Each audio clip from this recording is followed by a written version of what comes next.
Now this is not a huge kitchen and it's certainly not a really updated one. We're in historic Augusta, Georgia, so my kitchen has a lot of charm and more than enough space for me because Daniel and I came from a one-bedroom apartment in Washington, D.C. and the kitchen was about this big, so it feels really large to us.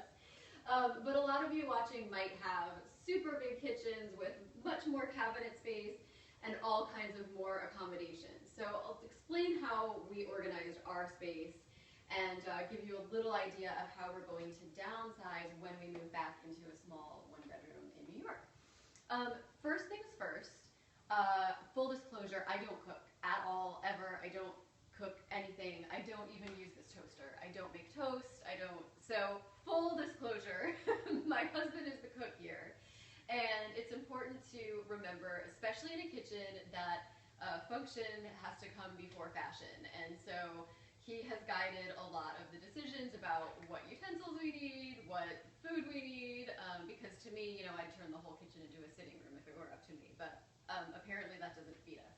So the things that I use, and you'll see we have very few appliances and things out, because for the most part, there are only a few things that you're using on a day-to-day basis.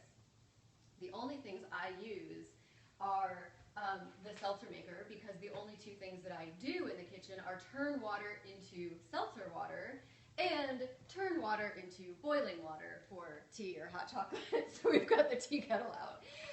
However, Daniel does use the toaster oven to reheat things sometimes, and we've got our espresso maker, which he uses regularly. Other than that, we've got a couple fruit bowls because we like to have nice healthy choices right in front of us. But you will not see anything else out on the counters. We've got a knife block and just the utensils that are used most frequently. But you will see that the kitchen is ready when Daniel comes home from work and he's ready to start preparing dinner. It is ready for him. We've got clean surfaces, the table's ready. This is a place where we eat, but it's also a place where during the day I'll sit down with my computer and do some emails. So it's all ready for us to have a nice clean workspace. You'll also see that we don't keep anything on our refrigerator door. Not that we don't enjoy cards and photos that people send us, but I like to keep a nice, clean, welcoming space that doesn't get cluttered and doesn't require the weekly or monthly purge.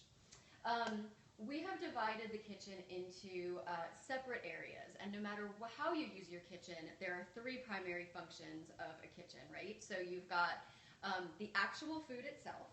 You've got the utensils to prepare that food, your pots and pans and all of the utensils. And then you've also got your serving things, so your plates and dishes. Other than that, you might not want to put anything else in your kitchen. Certainly in my space, nothing else goes in my kitchen. That's it.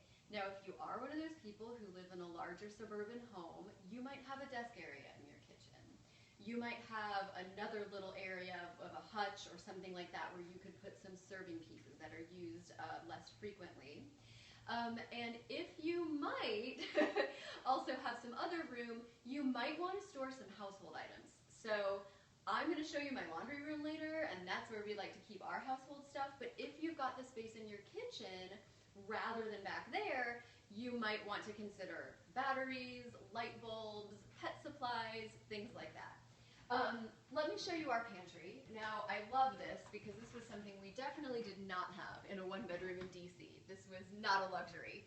I love that we're able to keep our microwave in the pantry. It really saves a lot of counter space. It's wonderful. If you have a fancy kitchen, maybe you have one of those wonderful pull-out drawers for your microwave. Awesome for you. We don't have that, so this is really cool for us.